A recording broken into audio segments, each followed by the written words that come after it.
মুরগি আগে এসেছে, ঠিক আছে বুঝলাম, কিন্তু মুরগিটা বানাইলো কেরা?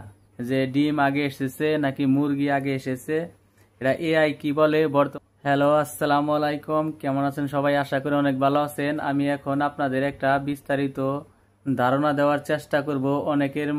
অনেকের মাঝেই বিভ্রান্ত আছে যে ডিম আগে এসেছে নাকি মুরগি আগে এসেছে, এটা এআই কি বলে। বর্তমান তো এআই সবকিছু পারে, এআই এর প্রযুক্তির যুগ চলতেছে। এআই সম্বন্ধে কি বলে আপনাদের আমি একটা ধারণা দেওয়ার চেষ্টা করব। আমি এখন জেমিনি এআই ঢুকবো, দেখি জেমিনি আমাদের কি উত্তর দেয়। এই যে আমার কাছে একটা মোবাইল আছে, এখন আমি জেমিনিতে ঢুকতেছি। হ্যালো জেমিনি, তুমি কেমন আছো? আমি ভালো আছি, ধন্যবাদ। আপনার দিনকাল কেমন যাচ্ছে? কোনো বিশেষ কিছু কি জানতে চান? আমিও ভালো আছি। তোমার কাছে একটা জিজ্ঞাসা, এখন তো সবাই একটা বিভ্রান্তিতে আছে, অনেকেই প্রশ্ন করে এবং কি জানতে ইচ্ছে করে যে ডিম আগে এসেছে নাকি মুরগি আগে এসেছে, কোনটা আগে এসেছে, বিজ্ঞান কি বলে?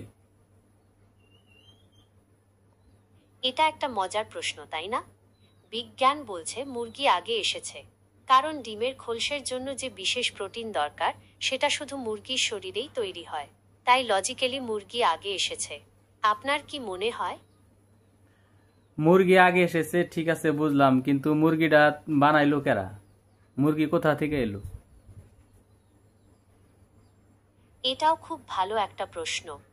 বিজ্ঞানীরা মনে করেন মুরগি এসেছে বন্য লাল বনমোরগ থেকে। কয়েক হাজার বছর আগে দক্ষিণ পূর্ব এশিয়ায় এই পাখিগুলো গৃহপালিত হতে শুরু করে। ধীরে ধীরে মানুষের যত্নে এরা আজকের মুরগিতে পরিণত হয়েছে। আপনার কি মনে হয়? আমার তো কোনো কিছুই মনে হয় না। আমার তো আরো জানার ইচ্ছে যে বন্য পানি থেকে যে মুরগি ধীরে ধীরে আসলো, ঠিক আছে, কিন্তু বন্য পানিটা সর্বপ্রথম কোথা থেকে আসলো? বিজ্ঞান বলছে প্রায় 6.5 কোটি বছর আগে ডাইনোসর বিলুপ্ত হওয়ার পর পাখি আসা শুরু করে। এই পাখিগুলোই ধীরে ধীরে বিবর্তনের মাধ্যমে আজকের মুরগিতে পরিণত হয়েছে। পাখিগুলো কে তৈরি করলো সর্বপ্রথম? বিজ্ঞানীদের মতে প্রথম পাখিগুলো প্রায় 15 কোটি বছর আগে জুরাসিক যুগে দেখা গিয়েছিল। এগুলো ছোট আকারের ডাইনোসরের মতো প্রাণী ছিল, যাদের পালক ছিল। সময়ের সাথে সাথে এরা উড়তে শিখে আজকের পাখিতে পরিণত হয়েছে। তাহলে কি তুমি বলতে চাচ্ছ যে মুরগি আগে এসেছে, ডিম পরে পরে আইছে, তাই না? হ্যাঁ, বিজ্ঞানীদের মতে মুরগি আগে এসেছে, কারণ মুরগির শরীরের বিশেষ প্রোটিন ডিমের খোলস তৈরি করে। তাই মুরগি না থাকলে ডিমের অস্তিত্ব থাকতো না। ঠিক আছে দর্শক, আমি আপনাদের জানানোর চেষ্টা করলাম, দেখি মুরগি আগে এসেছে না ডিম আগে এসেছে। এআই আমাদের এ টু জেড বিস্তারিত বলার চেষ্টা করলো, বিজ্ঞানসম্মত